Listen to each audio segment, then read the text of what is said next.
Melissa Taylor. It is so great to be in person together. We've known each other online for, I don't know, over a decade, and this is the first time we've met in person.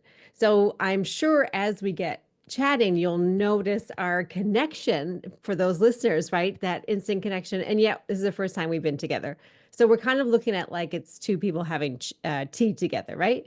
So in the online space, I've known you from Imagination Soup. That's where our worlds collided within our obsession for picture books. I think I wrote an article for you a long time ago about how you bring yoga and mindfulness to how do families get started or something such.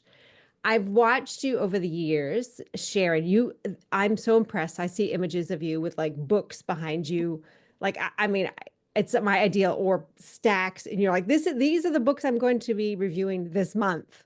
And I think you're living my heaven, right? Because my other life would have been if I, had my own children's bookstore. That would be my other life, right? Maybe I'll do that when I retire. But in any case, why I want to share you and your knowledge with our community here, Melissa, is that deep love for children's literature. And it's a question we get often with our school teachers, but also our kids yoga teachers is how do you effectively integrate children's books into a kids yoga session? Not just yoga books, but all books, because kids yoga teachers are coming around, into their classes. They've got all these props, they've got mats, they've got all different kinds of fun and colorful, creative ways. But adding a book can sometimes be a bit daunting. Like, how do I choose? What are the children going to like? What's age appropriate? And that's what I love about you. Your span of books is really vast. Like recently, I think a year ago, I was looking at what you were referring to, you're recommending for graphic novels. So I've watched you and I've followed you throughout the years on the ages that my daughter is. So to get started, why don't you share with our audience here, what's your background? Tell us a little bit more about your passion. And I know you also will talk later about not only your Imagination Soup, but you've also moved into book marketing, coaching. So you can tell us about that later, but sort of give us a little background, your passion and your work. It's so nice to be here. Thank you for having me. And it's so lovely to see your face in person. So Yeah. it's so fun after all these Okay. years. I Mhm. started out as a teacher, and when I left the classroom, my kids were little, and I thought I would. I don't know why I thought writing would be a lucrative career, but I thought let's just do writing but I could stay at home. So I started freelance writing and quickly realized that I needed to focus on my expertise, which was more in education. I couldn't just write. I did write about like roller derby, and that was hard because I didn't know much about it. But then that was when blogging, I think, was first starting. My Mhm. kids right now are 22 and 19, so they're pretty little. I Oh, think nice. I've been doing this 17 years now, Wow. something like that. So I started a blog to promote the writing workshops that I was teaching out of my house. And then it kind of developed into children's book reviews because that's what we did all the time. Library visits with bags and bags of books and stacks everywhere and as much reading as we could. My oldest daughter was super reluctant reader. So that was sort of interesting thinking like, oh, what do I do? I have to figure it out and do it with my own kid, and I did, and she's an avid reader now, which is amazing. Even though in high school she would say, Mom, I hate reading, and I would be like, I have done therapy and I'm not triggered, so you just go ahead and hate reading. I And love it'll that. get I hear what you're saying, okay, kid. Right? But then she Can I came just around, right? Can I just say, I hear you, I see you, like as a book obsessionist myself. The hardest thing is when you give birth to a child that doesn't like reading as much as you do. Isn't Yeah. it the hardest thing Yes. ever? Yes. Yeah. So I've been doing Imaginary Soup, writing books reviews for my audiences, teachers, parents, librarians, also grandparents. If I don't say grandparents, I'll get an email. Don't forget the Yes. grandparents because they're, Yes. very passionate about literacy, which is what I am too. So it's Yeah. so fun to share good books with my audience. I love it. That's awesome. And that's exactly why I was hoping you might share with us of all the thousands of books you've been reading. Do you have any recommendations of books that are specifically around yoga and mindfulness or incorporate some of these concepts? Well, your books, of course. And I think they do such a nice job of storytelling and involving full body yoga kids. It's perfect for kids. Miriam Gates has some ones that are similar about breathing and a little story arc. There's, let's see, Awesome Yoga Poses for Kids is a pretty new one that I like. If you want just like it's kind of like yoga pretzels where it gives you the poses and tells you what to do, more for an adult if you're facilitating. But yeah, those are some of my go-tos. And we used to do that, the poses with the kids, and we um but like you said, how can you incorporate books that aren't about yoga? I think that's such a good question because I think you can be doing anything and read at the same time. Right. Yeah, it's sort of like Yeah. how do you look at some of these classic books, right? You think about our Yeah. preschool books and picture books. How do you take a book that children already love and Yeah. how do you add movement to it? So, for example, I remember back in when my daughter was a toddler, it was sort of the Eric Carle or the Bill Martin books, right? That you could easily, there was one animal per page or one activity per page that you could just act out. And it doesn't have to be perfect, does it? It doesn't have to be, Oh, this is warrior one or this is tree pose or, yes. but how do you invite children to explore this movement with literacy, right? Yes, I think it's so surprising when kids need or peop adults ask kids to sit still. I'm like, Mm, Why?" I mean, right. I don't agree with that per se. And I think I have a kid, my oldest has a sensory processing disorder and she an ADHD and a few other neurodifferences that she needs to move. So for her, she's going to be rolling around. She's still listening. She's going to be upside down and she's still listening. And sometimes that's actually a good role model for me to say, what does my body feel like doing right now? You Mhm. know, do I need to get out energy in that way? Do I need to roll on the floor? Because sometimes you do, and we forget as adults that kids are expressing what their body needs sometimes. Right. Right. I think that goes into that idea of we expect children to behave a certain way. In back in the day when I was, many years ago, many moons ago, I was a kindergarten teacher. One of my favorite things was to have a picture book and have story time, and the children were sitting there, and they were stroking my leg. I thought, oh my gosh, like my heart is bursting. But also, we had more playtime, more outside time. We worked in groups and partners, so they were never just sitting at their desk for long. But now I feel like children spend so much time in their desks. So when story time comes, that's almost an invitation to allow their bodies, to get out the movements, to be able to stretch and gain their flexibility, right? Because we don't have an opportunity to work on our core, for example, right? To even sitting cross-legged can be very compromising for some students, right? So Yes. how would you suggest sort of not only inviting movement with literacy, but really having this interactive expression with reading aloud with children in Well, a and way I, that's calm and balanced so they're not out of yeah, control. We're not yeah. suggesting we're getting out of control, but how do you create that environment of more interactiveness? I think it's not trying to get through to the end. So it's just Mhm. constantly it's having a dialogue with the child, right? So it's looking at the cover or talking about the author, talking about what they think is happening on the front cover and what that might mean for what the story is about. And as you're reading, then you can ask questions that are just like the five W's, what is happening, or you can ask more open-ended questions where kids are using more critical thinking skills that they could connect to other books, or what does this make them think of that they in their own life has that ever happened to them? Did they go to the ocean before or climb a tree before? And just stopping and engaging with the text and engaging together.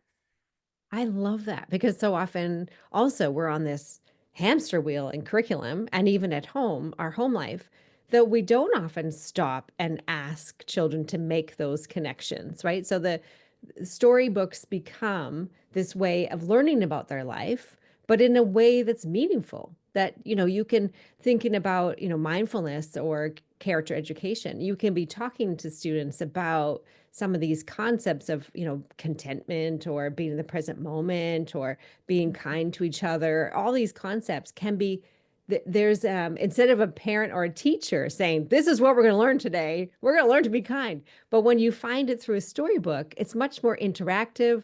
The children can see themselves in the characters.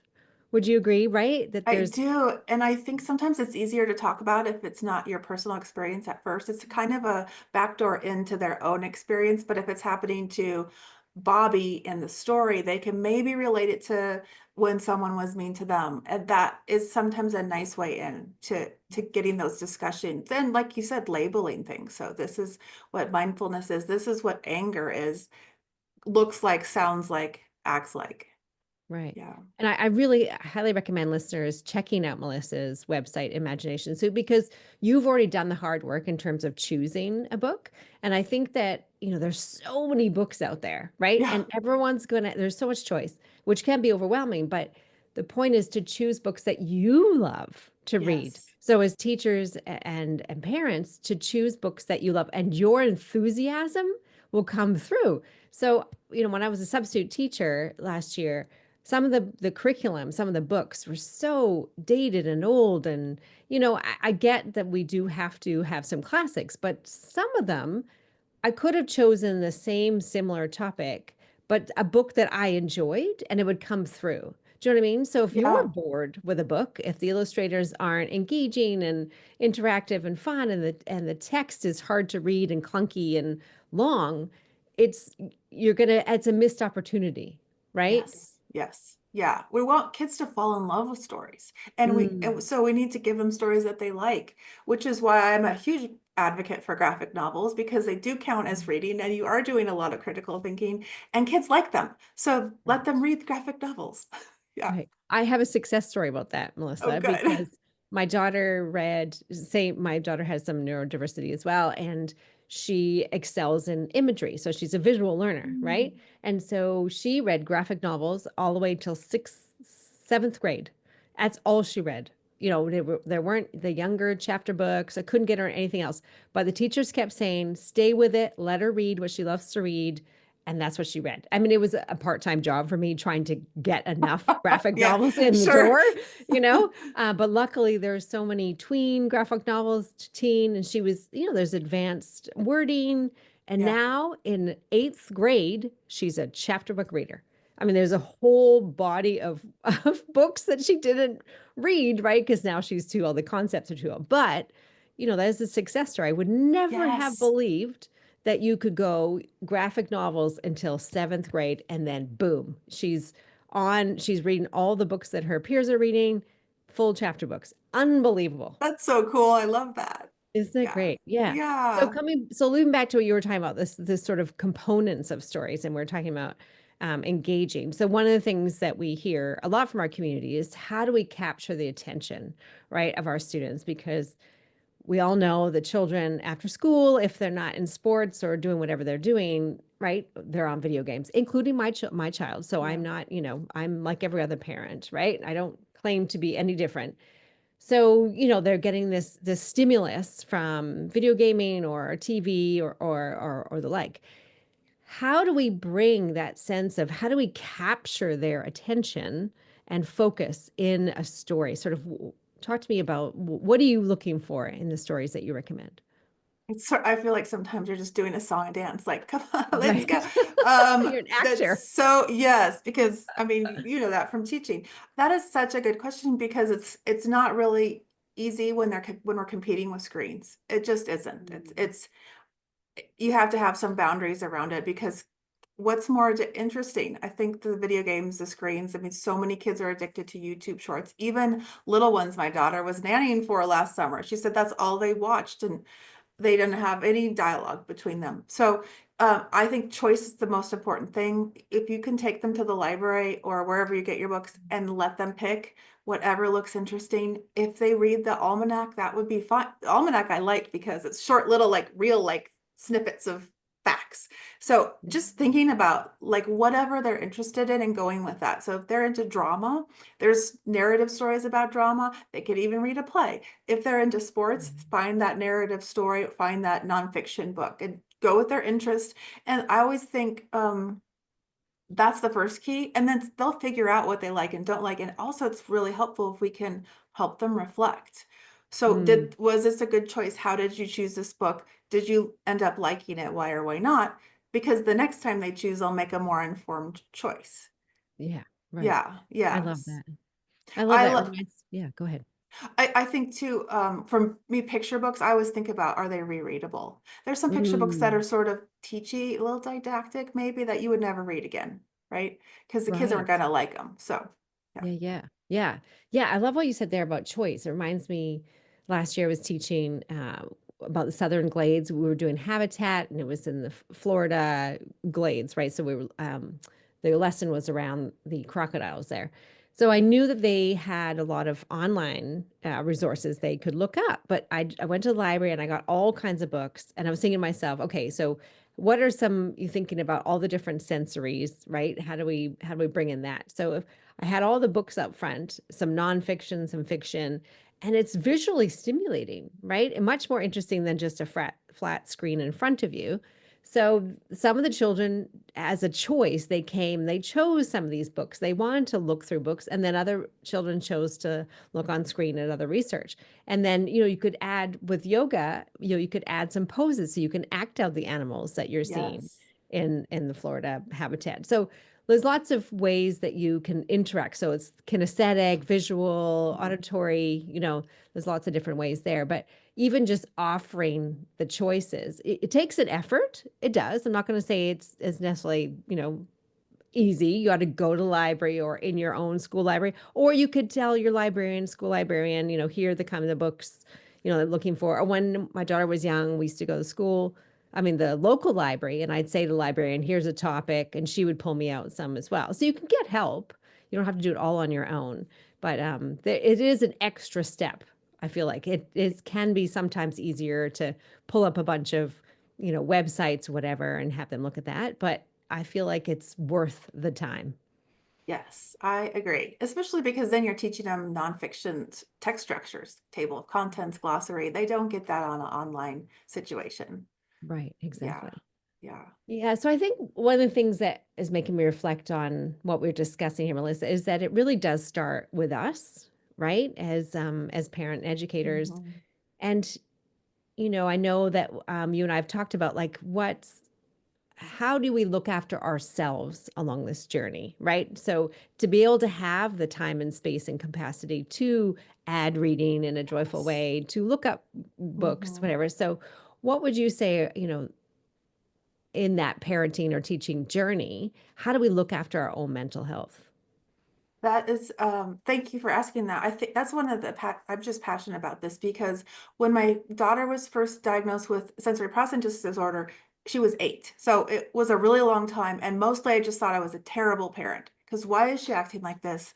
And I finally started thinking about my own inner work and read the Body Keeps the Score, Yes. which led me to somatic experiencing. And it turns out I wasn't feeling my feelings. And, 3 years later, I could finally feel them in real time.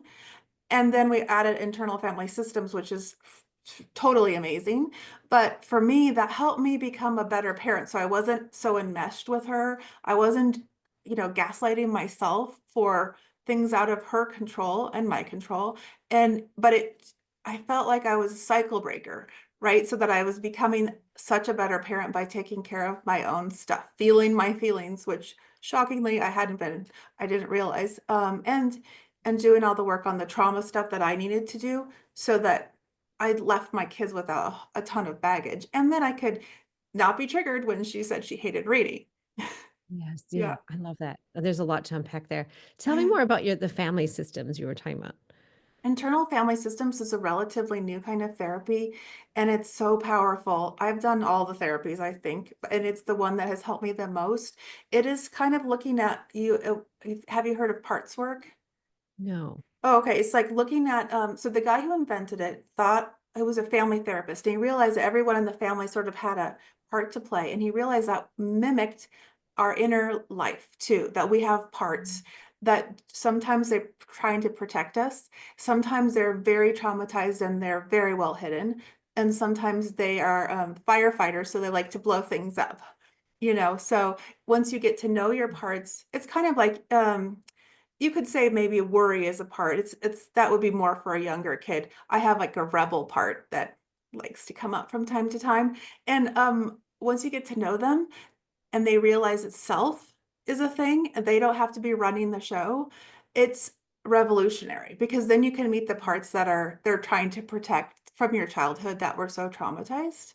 And Mm. it's the most profound thing. Like I don't think I'm even explaining it very well, but it's amazing. You can unburden them and really you're just welcoming all the parts in Oh, that's instead of trying to amazing. push things away or numb.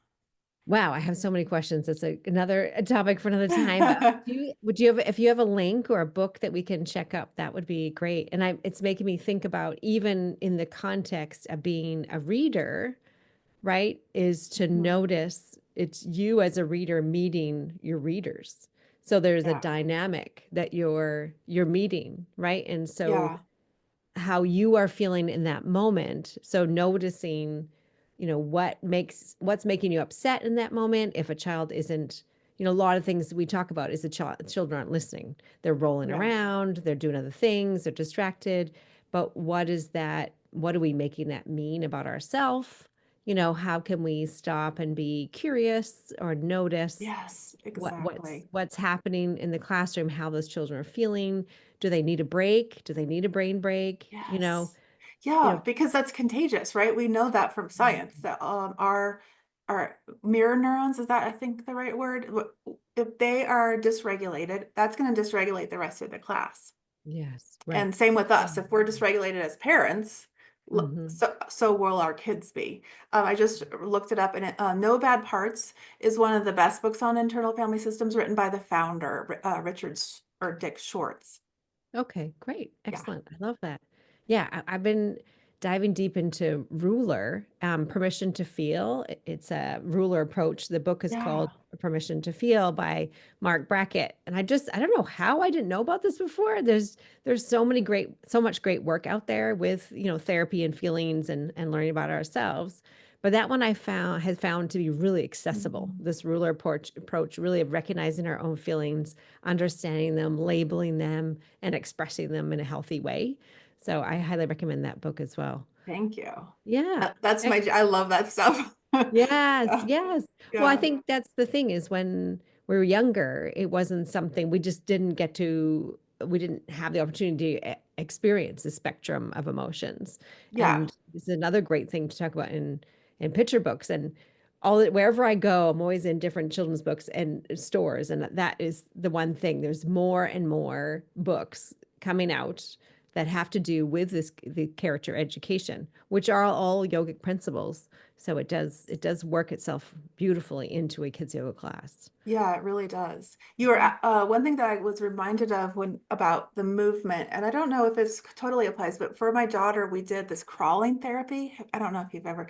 It's Oh, supposed to cross brain and develop your pons and all this stuff for your brain. If you didn't crawl as a baby, this kind of resets. But anyway, we would crawl from one end of the hallway. We had to do it too, my husband and I, from one end of the hallway to the other. And every time we got to the end of the hallway, we would have a game set up and they could move another piece.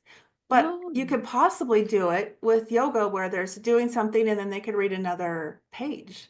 So right, right, I right. wonder, it could be just something to play with. Yes, right. Because it's opening up the cross the midline and Yeah.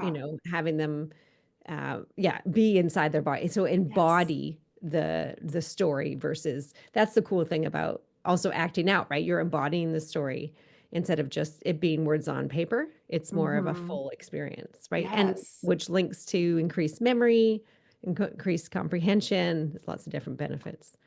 So tell us where do we connect with you online besides Imagination Soup, isn't it? .net, I It want to say. is. Okay. Yeah. Imagine Soup. I have no idea how to remember that. Thank .net. you. So how do we connect with you online and what are you working on next? That's the best place to find me.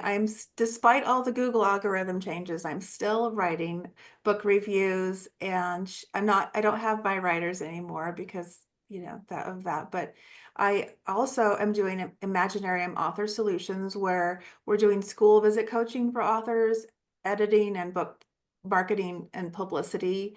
And then I'm also writing picture books myself, just like you. Yeah. Ooh, I that's actually just got exciting. my proofs for my first picture book that's coming out next year, today, Oh, right before we wow. talked. So I like them. Oh, that's amazing. What's your book about? The first book is about a bear with food allergies.